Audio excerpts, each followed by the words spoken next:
We shall soon find out if the NCAA actually hates Oklahoma State or an avalanche of sanctions are about to hit almost everybody in the country, much like most everybody in the country. Making Big 12 preseason polls don't look too kindly on this year's Cowboy ball club, which is at least a little bit surprising.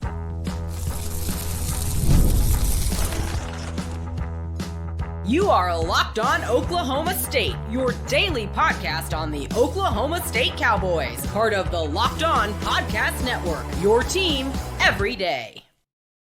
Howdy, y'all, and hello, all. Welcome back to Locked On Oklahoma State, your daily stop for all things Cowboy and Cowgirl related. My name is Cody Stovall. I want to thank you kindly for stopping by to make this your first listen. We're available on all of your podcasting platforms, visually as well on YouTube. Find me personally on X at Aldeo State. Today, we're brought to you by Monarch Money. Take control of your finances with Monarch Money. Use the code LOCKEDONCollege, all one word, at monarchmoney.com for 50% off your first entire year. Take control of your finances with Monarch Money today. Speaking of taking control of some things, this will be Mike Gundy's opportunity to take control of largely his image, because Big 12 released that they're not going to put out a preseason poll, primarily due to the bipolar nature of the conference, allowing the preseason Arizona State ranked 16th to finish number one and win the whole conference. So I think it does make some sense to not have a preseason poll, because the transfer portal era, it really is a very convoluted mess of what these rosters are going to look like. However, that is not going to stop several other publications putting out their preseason polls, and largely it's not great for Oklahoma State. Now, Locked On, we decided that we were going to put out a preseason Big 12 poll, but before we get to that, I want to sprinkle in some of the other publications here. ESPN put out their preseason poll for the Big 12, and naturally, they did not have Oklahoma State at the top. They do, in fact, have Arizona State number 2, K-State number 1, followed by KU at number 3. That's a bit surprising. You got to scroll down here quite a ways to get to Oklahoma State. Big 12 says Oklahoma State is going to finish 13th. With a 0.9% chance of winning the conference. They said Oklahoma State had the worst season in 2 decades under Mike Gundy, finishing 3-9 after losing every game and finishing last place in the Big 12. The Cowboys are not expected to be in contention to win the conference this season either, with the first team with less than 1% chance, according to ESPN, in the Big 12 is Oklahoma State.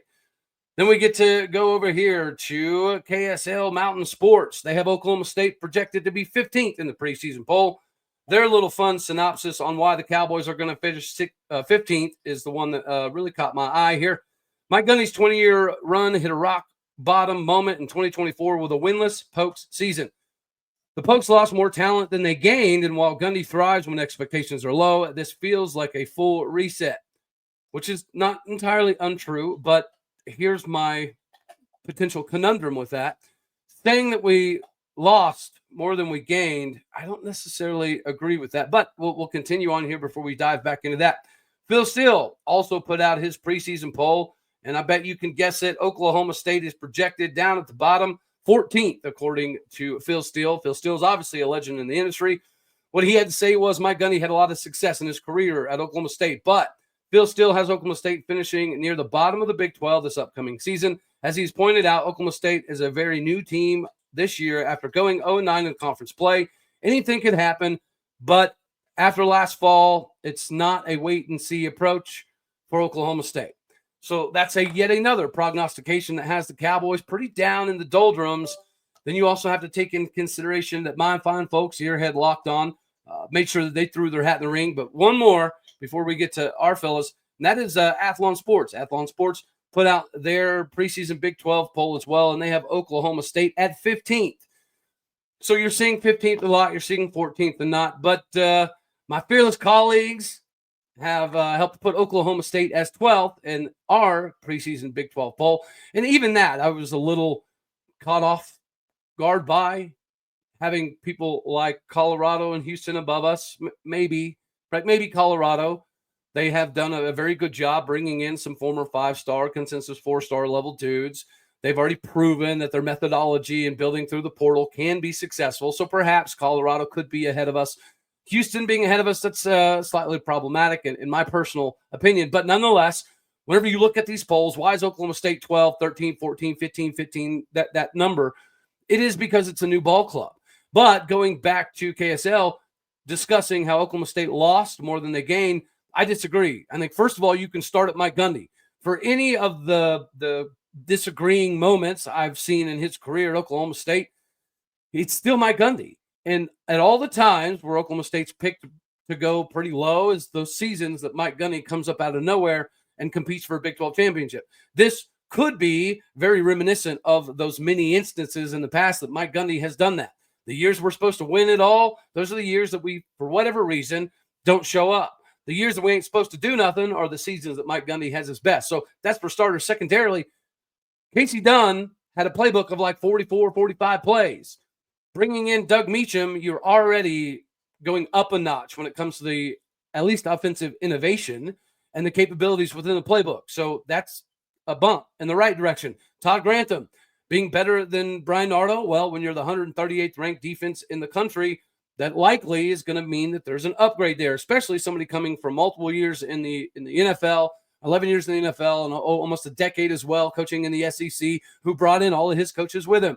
That's another thing. We fired 99% of the coaches off of the roster because last season was not good. I mean, it wasn't acceptable. Then you look at the players, right? You lose Corey Black, but then you bring in J.K. Johnson from LSU. You bring in Jalen Davies from UCLA. You'd figure one of those is going to be at least a little bit of an upgrade. Okay, you do lose Nick Martin, but you bring in Brian McCoy, who has a fifth-round draft pick out of Akron. Is that an upgrade? Maybe not, but it should be at least a wash. Then you lose some of your other dudes on the outside. You lost DeJon Stribling earlier, before this upcoming season. He's going to do great at Ole Miss. We're happy about that. But then we bring in Christian Fitzpatrick from Marshall. We bring in Cam Abshire, 6'4", 215 pounds. Is it an upgrade? Maybe not, but it likely is at least a wash. And then the secondary, you have Cam Smith back. You have Cam Epps back. You have a good core nucleus for this linebacker rotation, including some guys that you brought over like Chendavian Bradley, former 5-star of Tennessee. You bring in Rashad Bradley, Malik Charles, who has an NFL-level pedigree. You bring in Brandon Rawls, who hasn't been playing the game for a long time. I think the linebacker position, even with losing Nick Martin and Colin Oliver, I don't necessarily think you can view it as a downgraded situation. So for that conversational piece of Oklahoma State lost more than they brought in, I think that is ended by just the coaching conversation alone. That proves that statement is not entirely accurate. And then if you look at the quarterback situation, we don't know what we have in Zane Flores. We don't know what we have entirely in Haas Haney. What we do know is Haas was so good that during Josh Hoover's miraculous TCU season, they had to make sure to get Haas several snaps, right? That's probably a pretty good indication. And with the offensive line problems this previous season, it's not like Alan Bowman was out there setting the world on fire. So if we get above average quarterback play and we have enhancements in other areas, I don't see how anybody can project this Cowboy football squad to have another 3-win season, essentially, which is what, 15th, 16th, 14th in the conference would likely equal. Maybe a 4-win season. Maybe they're giving us a little bit of bump. But at the end of the day, these are the instances where Mike Gundy typically steps up and does the most. And I do take some issue with some of these polls, especially in writing, saying that they lost way more than they brought in. Numerically, that's not accurate. From a star positioning, that's not accurate. And we know that there's a lot of places that put a lot of stock in the star ratings, except for when they're coming to Oklahoma State, right? If they go to the SEC from Oklahoma State, they get a bump. If they come from the SEC to Oklahoma State, they get a little bit of a downgrade. So on paper, sure, maybe you could make this argument. But Mike Gundy having another losing season, I just don't see it happening. Maybe there were some issues in 2022 with the Spencer Sanders saga. Maybe there were some issues with practices and having Casey Dunn do a little bit too much. All of those are gone. So the issues that were plaguing us this previous season are not here. So I don't buy the argument of, well, they lost more than they gained, because if you looked at this previous season, our worst conference year since 1994, there's a lot of upgrades. And I think there's a concerted effort by Mike Gundy and his staff to make sure that is in fact the case. I don't agree with all these polls, but at least the Locked On fellas viewed it better than 14th, 15th, because Mike Gundy is probably not going to let that happen. This coaching staff, they're not going to let that happen. I feel like the complacency is no longer an issue. The technical training is much more advanced right now, and we're going to reap the fruits of that. Just like it's time for you to reap the fruits of your finances with Monarch Money. We've all looked at our bank account and noticed there was money missing. We didn't exactly know where it all ran off to. Whether you're growing your savings or planning a massive purchase, Monarch puts you in the driver's seat to accomplish just that. It's like having your own personal CFO, giving you the full visibility and control that you need over your finances. Monarch Money is far more than just a simple budgeting app. It's a complete financial command center where you can track all of your accounts, investments, and spending in one place. So in addition to managing your money, you can now start building wealth with the help of Monarch.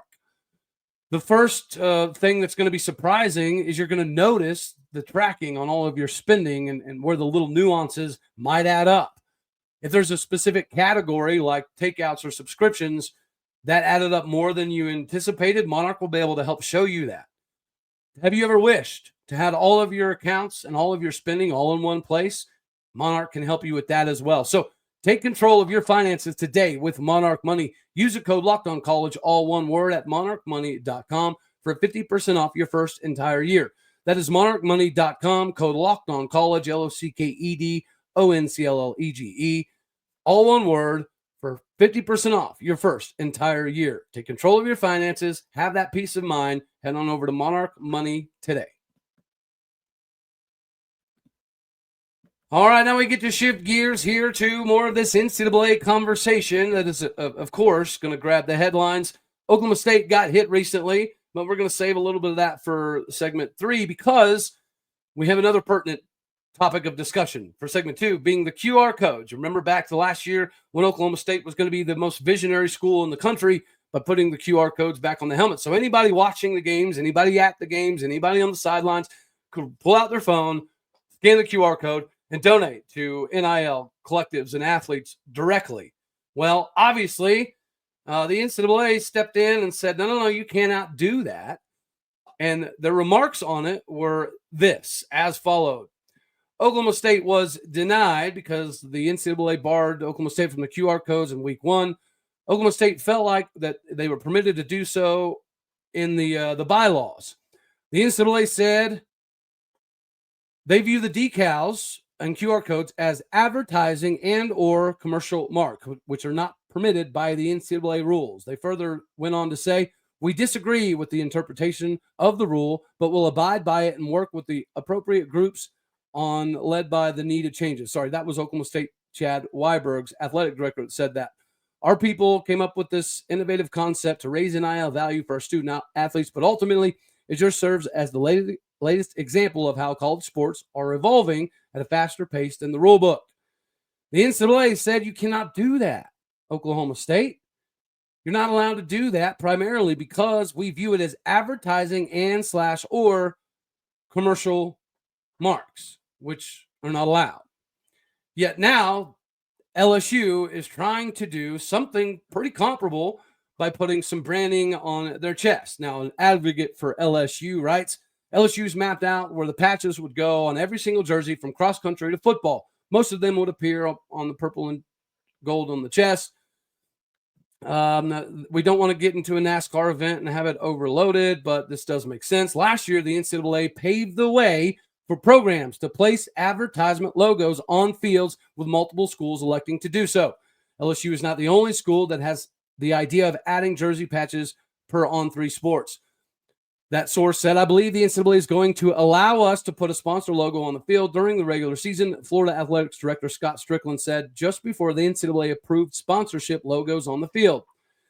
That is an obvious revenue stream that has not been there in the past. The pro sports are putting patches on jerseys. That doesn't seem like something that's crazy for us to consider these days either.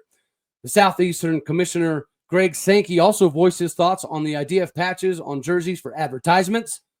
We have had patches on jerseys in the bowl games. I would anticipate that there's going to be a continuing push for new revenues, and we're going to have to come up with some kind of agreement in this new environment where those limits exist. So the NCAA says, Oklahoma State, you can't do QR codes because that's advertisement and marketing, and you can't do that. That's against the bylaws. But then they say, well, you can put stuff on your field. That's okay. Now LSU is trying to raise the bar even more so and say, well, how about we put stuff on the jerseys? Well, if you go back to the Oklahoma State rule of last year, it's not going to be allowed. right? Or is this an instance where we're going to find out precisely what some of us have been saying about the NCAA for quite some time is they simply posture themselves up occasionally to still push out a narrative that they control everything and they're the judge, jury, and executioner when it comes to college athletics and what is permissible and what is not permissible. But that conversation is going to be strengthened or weakened substantially by this next decision. Now, we're about to discuss in segment 3 how the NCAA definitely still has an axe to grind with certain places.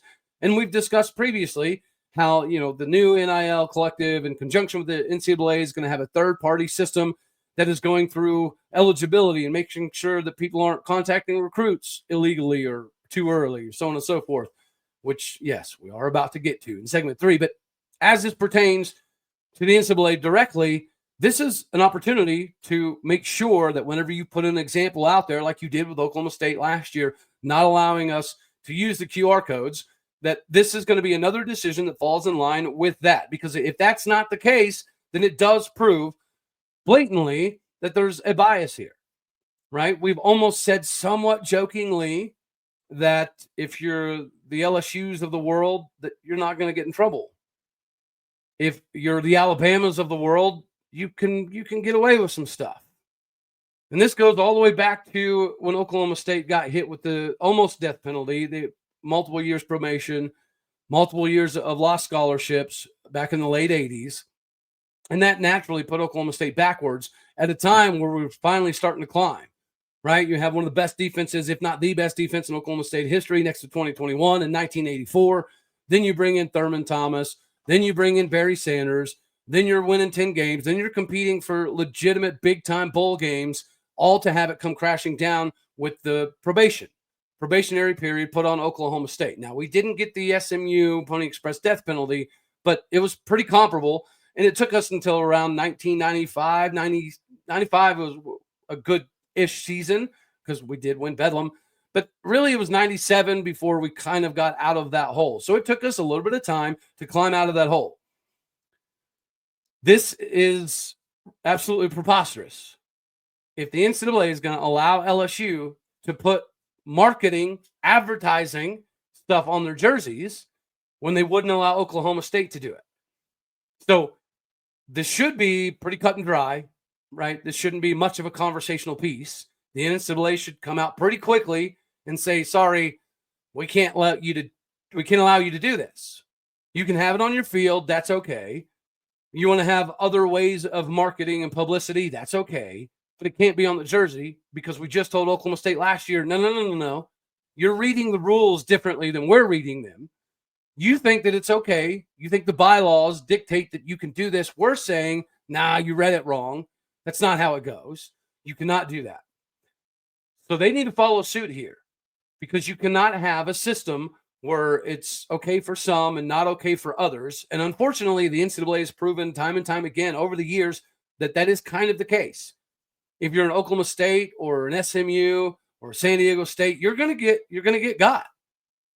But if you're a Bama, if you're an LSU, you're probably gonna be okay.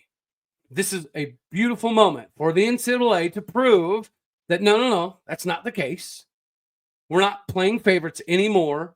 We're not allowing backdoor deals to influence our decisions. We're not doing that anymore. We're going to have a fair and balanced system where if you go by the book and you go by the rules, you can live a happy life. But if you do not, we're going to have problems and we're going to come after you.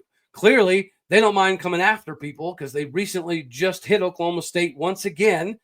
So will they allow LSU to do this? Let me know down in the comment section for all my fine folks out here on YouTube. Do you think there's going to be yet another very visible case of the have and the have-nots and the picking of favorites and the playing of potential backdoor deals to brush things under the rug? Because we had this discussion over Cowboy basketball. A couple years back, Oklahoma State has the opportunity to make a pretty decent run. We had a good team coming back. But the NCAA after Cade Cunningham's exit said, actually, you know what? You are suspended. But that $300 that a player got that you made him give back a week later doesn't matter. You allowed a player to receive $300, and we just cannot allow that. You're going to be banned from any postseason play of any kind, any tournament play for an entire season. And that just happened recently, and that really was the death knell for Mike Boynton. His biggest opportunity to showcase his talents were kind of in that season right after Cade Cunningham, which is the same season where the NCAA, they kicked it around for, a year and a half? There was rumors that we were going to get hit with a little bit of a suspension the entire time Cade Cunningham was balling. But, of course, Cade Cunningham's good for viewership. It's good for eyeballs. It's good for money. The NCAA likes their money. So they allowed Oklahoma State to play that postseason with Cade Cunningham for the viewership, knowing that they were just going to turn around and hit us as soon as he was gone, and that is precisely what happened. So, is Oklahoma State a target, or is there some legitimate teeth on the NCAA now? We're going to find out, because if they allow LSU to do this, then it's complete hypocrisy to not allow Oklahoma State to do the same thing in marketing, which is evidently not allowed.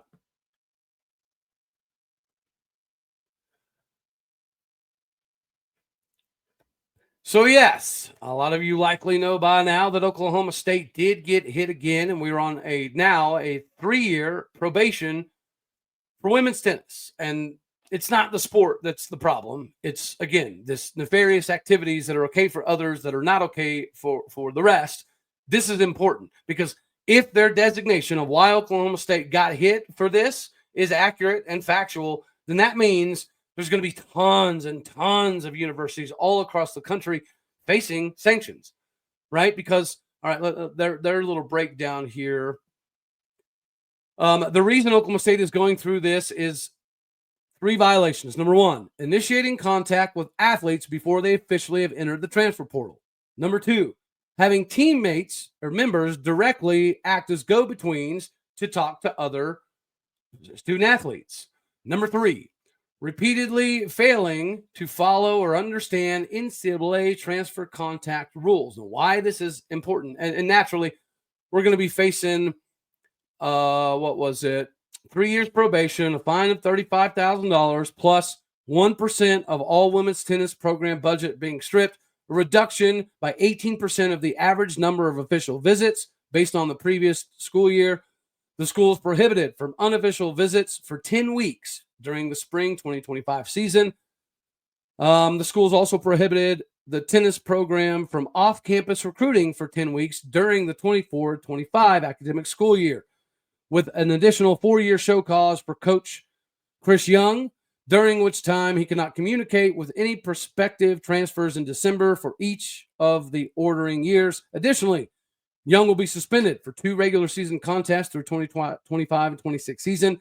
He's already been suspended by the school for 10 contests, including 100% of the fall 2024 season. So we've come down on him, which I don't agree with. I don't appreciate. We participated with the NCAA during the Mike Boynton stuff. That $300 Juwan Evans, impropriety fund. It was proven that coach, was doing dumb stuff at South Carolina and other stops before coming to Stillwater. When Mike Boynton found out that he was encouraging a player to take this $300 money on behalf of X, Y, or Z, he fired him. And Christian Carroll was the player. Sorry. He made Christian Carroll give the $300 back, right, with receipts to the coach, Lamont Evans, that we booted from campus, that caught major charges later on. So we self-reported. We gave the receipts of the $300 impropriety. We also gave the receipt of the player paying that $300 back, and they still banned us for an entire season. Now you have this tennis thing happening. If what they're saying is factual and accurate, then that means there's tons and tons and tons of schools that are about to get hit. My correlation for this is the Justin Kirkland stuff, right? There was Utah fans that were primarily starting look, BYU tampered to get an Oklahoma State player. And then, of course, a lot of Oklahoma State fans were like, I cannot believe this is happening. We need to come down on BYU. And, of course, Utah's like, yeah, you do. Come down on BYU. And then I had to kind of step in and just basically boil it down to I don't think it's tampering, right? He's from Utah. He's got buddies that play on the BYU program. He's got buddies that he played high school ball with and JUCO ball with in and around that program, just like Utah, right? He's got almost the same number of dudes that went to Utah, played for Utah.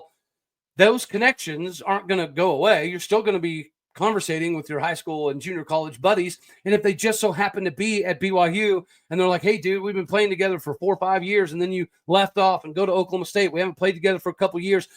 If you want to come back, we're waiting for you. We're ready for you. You should come back to BYU. This is the bee's knees. This is the place to be. And then one thing leads to another, and then we make some coaching changes, and we make some changes to the defense, and we make some changes maybe schematically, and then he doesn't exactly fit in the same spot anymore. So he calls his buddy back and be like, hey, man, is BYU still looking for a dude? Because, things aren't exactly working out in my favor here. Is any of that tampering? Yeah, in my opinion, absolutely not. But according to the NCAA, that's what Oklahoma State was doing. Chris Young was talking to portal people before they entered the portal, and we all know that happens on a continuous basis every day, all across the country, especially for football. Secondarily, it was what we just discussed. Teammates being the in-between. How can you even monitor that? Because thousands of these kids have either played together, played against each other. They've been on the same 7-on-7 circuits. They've been to the same camps at the same times.